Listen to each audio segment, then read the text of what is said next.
بسم اللہ الرحمن الرحیم۔ السلام علیکم۔ سیکنڈ ایئر کلاس ڈیئر طالبات، آج ہم پڑھیں گے 10ویں احادیث مبارکہ جو کہ رزق حلال کے بارے میں ہے۔ اکل الحلالی، حلال کھانا۔ عن سے ابی ہریرہ رضی اللہ تعالیٰ عنہ، ابو ہریرہ رضی اللہ تعالیٰ عنہ سے روایت ہے۔ قالا، بیان کرتے ہیں، قالا فرمایا رسول اللہ صلی اللہ تعالیٰ علیہ وسلم نے، ان اللہ تعالیٰ بے شک اللہ تعالیٰ طیب پاک ہے، لا نہیں، یقبلو قبول کرتا،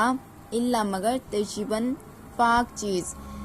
بے شک رسول اللہ صلی اللہ تعالیٰ علیہ وسلم نے فرمایا کہ اللہ تعالیٰ پاک ہے اور صرف پاکیزہ چیز کو ہی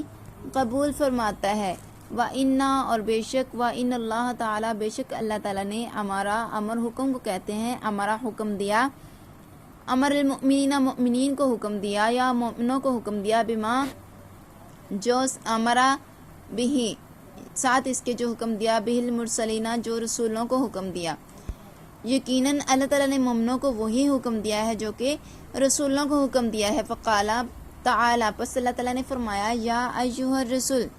اے رسولو، کلو کھاؤ، من الطیبات پاکیزہ چیزیں، وعملو اور عمل کرو، صالحاً نیک۔ اللہ تعالیٰ نے فرمایا ہے کہ اے رسولو پاکیزہ چیزیں کھاؤ اور نیک عمل کرو۔ وقال تعالیٰ، اور اللہ تعالیٰ نے فرمایا، یا ایھا الذین، اے لوگو، آمنو جو کہ ایمان لائے، اے ایمان والو، کلو کھاؤ، من طیبات پاکیزہ چیزیں، ما جو رزقناکم ہم نے تمہیں رزق دیا۔ اور اللہ تعالیٰ نے فرمایا کہ اے ایمان والو ان پاکیزہ چیزوں میں سے کھاؤ جو ہم نے تمہیں رزق دیا ہے، یعنی کہ جو رسولوں کو حکم دیا ہے وہی مومنین کو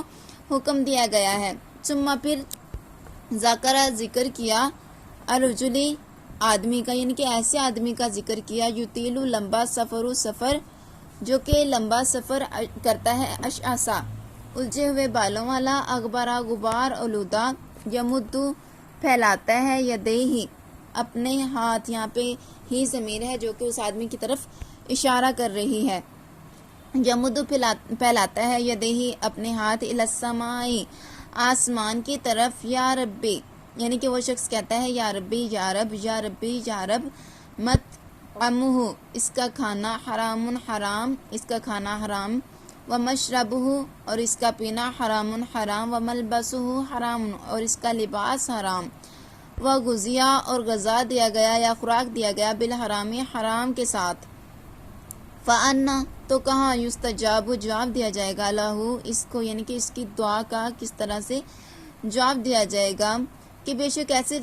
شخص کا ذکر کیا گیا جو کہ لمبا سفر کرتا ہے، الجھے ہوئے بالوں والا، غبار آلود جسم والا، وہ اپنے ہاتھ آسمان کی طرف پھیلاتا ہے اور کہتا ہے، اے میرے رب، اے میرے رب، حالانکہ اس کا کھانا حرام، اس کا پینا حرام، اس کا لباس حرام اور اسے حرام سے پالا گیا، تو اس وجہ سے اس کی دعا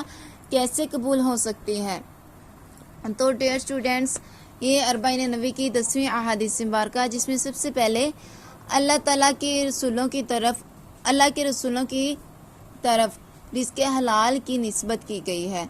اور پھر مومنوں کو رزق حلال حاصل کرنے اور کھانے کا حکم دیا گیا ہے۔ جیسا کہ انسان کی معاشرتی زندگی کا دار و مدار باہمی لین دین پر ہے، یہ لین دین اشیاء کی صورت میں بھی ہو سکتا ہے اور دھاتی، کاغذی یا ڈیجیٹل کرنسی کی شکل میں بھی ہو سکتا ہے۔ دنیا کے ہر مذہب، قوم اور ریاست میں آمدن کے حصول کے کچھ ذرائع ممنوع شمار ہوتے ہیں، یعنی کہ کچھ ایسے ذریعے ہوتے ہیں جن سے منع کیا جاتا ہے اور ان ذرائع کو اختیار کرنے والا شخص مجرم قرار پاتا ہے۔ اس کی عام سی مثال رشوت اور ذخیرہ اندوزی ہیں، جنہیں دنیا کے ہر مذہب، قوم اور ریاست نے قانونی طور پر ممنوع قرار دیا ہے۔ ان پابندیوں کا بنیادی مقصد یہ ہوتا ہے کہ معاشرے میں اصل زر کی گردش کو مناسب طور پر برقرار رکھا جا سکے۔ انسان کی اسلامی زندگی، اسلام نے بھی آمدن کے حصول کے بعض منفی ذرائع کو ممنوع قرار دیا ہے، جن میں سود، رشوت، ذخیرہ اندوزی، دھوکہ دہی وغیرہ شامل ہیں۔ اسی طرح اسلام نے بعض اشیاء کی خرید و فروخت کو ممنوع قرار دیا ہے، خواہ تجارتی اور ان کے اعتبار سے ان کے باہمی تبادلے میں کوئی خرابی نہ ہو۔ ان اشیاء میں خنزیر، شراب وغیرہ شامل ہیں۔ دعا اور عبادت کی قبولیت حلال روزی کے استعمال کرنے پر موقوف ہے۔ اس لیے کہا جاتا ہے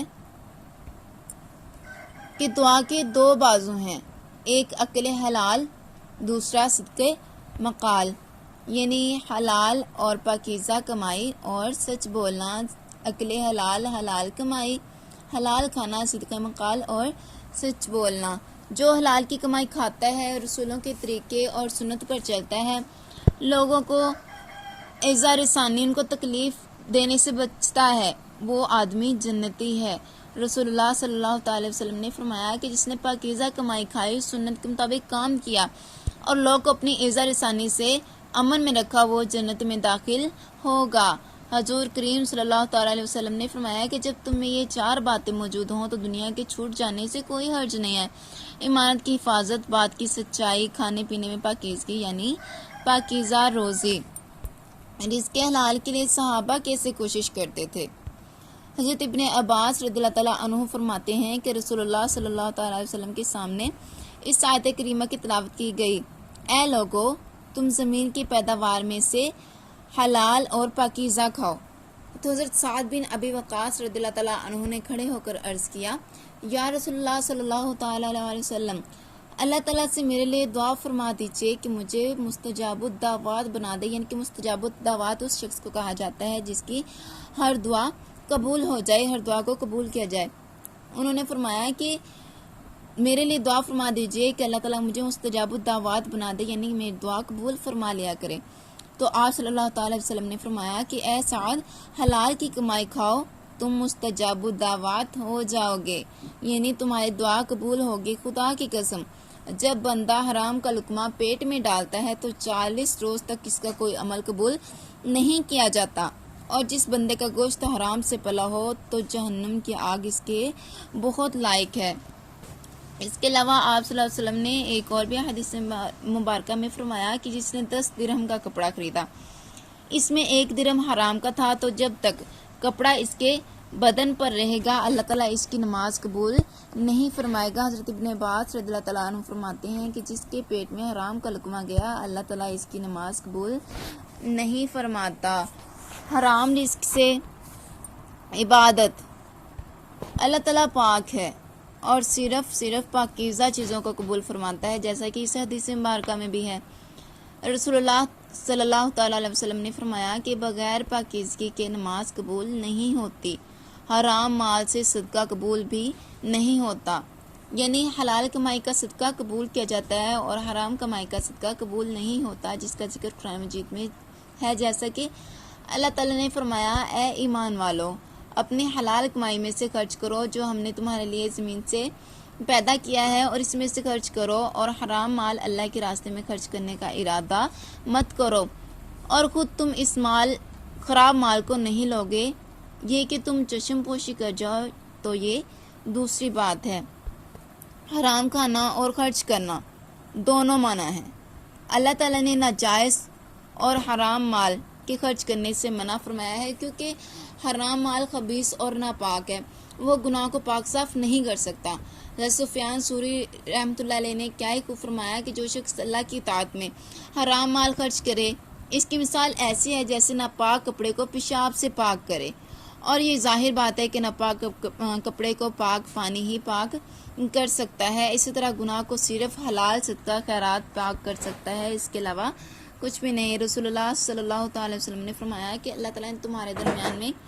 چال چلن اور عادت کو اسی طرح بانٹ دیا ہے جس طرح تمہاری روزی کو تمہارے درمیان تقسیم فرما دیا ہے۔ اللہ تعالیٰ کو دنیا کو اپنے دوستوں اور غیر دوستوں سب کو ہی دینا ہوتا ہے، چاہے وہ نیک ہو بدنیک ہو، جس طرح کا مرضی انسان ہو، اللہ تعالیٰ نے سب کو رزق دینا ہی دینا ہے، لیکن دین